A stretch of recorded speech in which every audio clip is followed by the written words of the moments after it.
Karena itu, selain swasembada energi dan swasembada pangan, saya tegaskan kembali, kita harus melaksanakan hilirisasi. Tidak ada tawaran tentang hal ini. Semua komoditas kita akan kita olah di Republik Indonesia. Semuanya, saudara-saudara sekalian.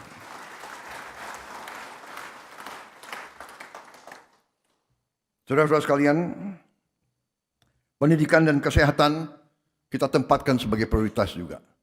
Tadi itu strategi yang akan kita tegakkan dan kita mampu tegakkan. Tetapi kalau saudara perhatikan, alokasi yang terbesar dalam APBN kita adalah pendidikan.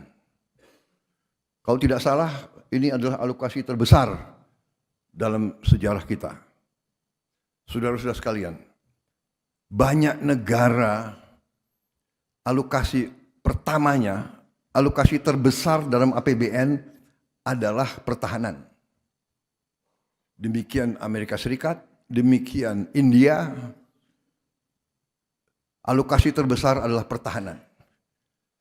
Indonesia, alokasi terbesar adalah pendidikan. Download Tribun X sekarang, menghadirkan lokal menjadi Indonesia.